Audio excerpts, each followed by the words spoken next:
do English to Work e hoje a gente vai falar de um assunto super legal, que talvez seja o grande motivo pelo qual você não consegue entender nativos falando. Já conheceu aquele tipo de pessoa que estudou inglês durante 8 anos, foi viajar e não entendeu uma palavra, não consegue entender americanos, britânicos falando inglês? Bom, esse é o principal motivo que eu vou te ensinar hoje, é o principal motivo porque tanta gente sente dificuldade. Eu consigo entender o professor falando, eu consigo me comunicar com brasileiros ou com pessoas que não são americanos, mas não conseguem entender um americano falando ou um britânico, um nativo falando, um canadense que seja. Na verdade, você que é do básico, está começando a aprender inglês agora, ou, na verdade, isso também é para você. É muito importante aprender isso nesse momento. Por quê?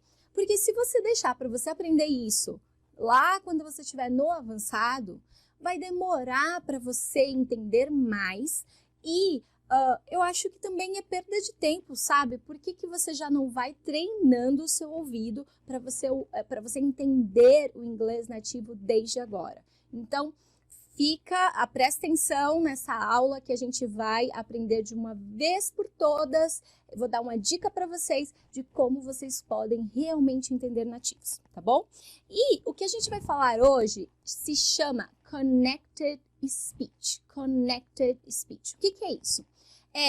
Speech é discurso, connected é conectado, discurso conectado. O que acontece? O inglês,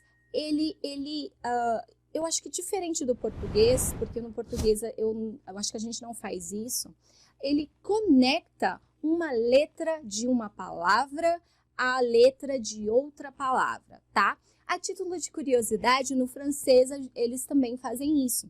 Então, é uma ligação. Eu ligo a última letra da palavra anterior à letra da palavra seguinte, tá? E, às vezes, o que acontece?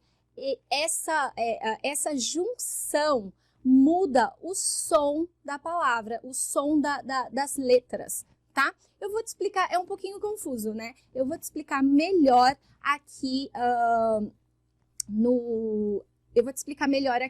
Então, chama-se Connected Speech. A gente vai começar por olhar a consonant plus vowel. O que é? Uma consoante mais uma vogal. Uma palavra que termina numa consoante e uma palavra que começa numa vogal, tá? Então, aqui eu tenho drop e eu tenho it, tá? Então, drop it. O que a maioria das pessoas falam e aprende é falar drop it. Mas, quando um americano, um nativo estiver falando, o que ele vai fazer? Ele vai fazer a ligação que eu já falei para vocês. Então, como fica aqui? O P mais o I, eu fico em drop it, certo? Então, drop it. Outros exemplos. Stop it, fica stop it,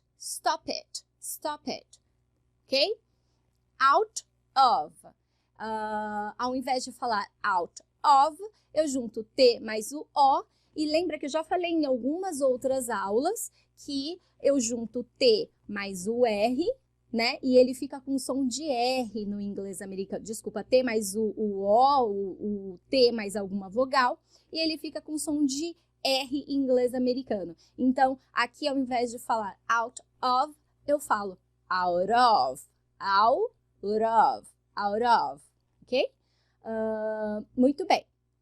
Próximo exemplo. Olha aqui. Start over. Fica start over. Aqui, na verdade, nem tem esse R, né? Falar start over é start over, tá? Ó, juntou o T mais o O, virou o R e fica over, start over. Aí sabe o que acontece? Se você não sabe isso, você vai estar ouvindo e você vai ficar, mas que palavra é essa? Start over? O que é esse over? E na verdade é só eles conectando uma palavra à outra. Entendeu como é importante você saber isso? Bom, vamos lá, próximo. I need it.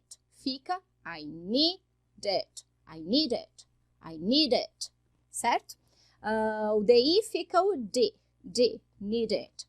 Olha aqui, nesse aqui, o read a book fica read a book. Aqui, ó, eu errei. Eu tenho o A, então fica read a book, fica read a book, read a book. I like, yesterday, não, eu ia dar um exemplo, mas não funcionou. Read a book, you should read a book, you should read a book. Você deveria ler um livro, tá? Agora eu vou falar sobre consoante mais consoante, né? O que significa? A última letra da primeira palavra é uma consoante e a primeira letra da outra palavra é uma consoante. Então, eu falo, se eu tenho esse caso, eu falo a consoante uma vez só, tá? Vamos ver alguns exemplos aqui. Então, eu tenho best time, best time. Eu tenho um T aqui e um T no começo, eu vou falar best time, best time. Eu não vou falar best time, vou falar best time. This was the best time of my life, the best time of my life. Esse foi a melhor época da minha vida, tá? Olha aqui o próximo. Eu tenho big e eu tenho grape, big grape, que fica, né, GG, eu vou pronunciar apenas uma vez. Então, eu fica big grape, big grape, big grape, tá? Isso eu tô falando big grape. Próximo, olha aqui. Eu tenho sit e eu tenho down. Sit e eu tenho down. Então, ao invés de falar sit down, eu falo sit down, tá bom? Olha, não necessariamente você precisa falar assim, tá? Você pode falar sit down. Tá errado falar sit down? Não. Tá errado falar big grape? Não. Você pode falar desse jeito, tá? E aí, com o tempo, você vai ver que vai ficando até natural você falar de outra forma. Mas o que eu quero que você coloque na cabeça aqui é que você tem que esperar, você tem que saber esse tipo de coisa para você melhorar o seu listening, que é a sua audição. Então, é bom que você saiba isso desde o básico, desde o começo, agora que você está estudando inglês, porque isso vai abrir o seu ouvido e vai te facilitar ouvir nativos, né? Não adianta você ficar desde o começo aprendendo best time, sit down. E aí depois, né, lá na frente, você vai aprender o porquê você não entendia, certo? Então, gostaram das minhas explicações de hoje, das minhas dicas? Espero que vocês tenham gostado. E por hoje é só. Bye!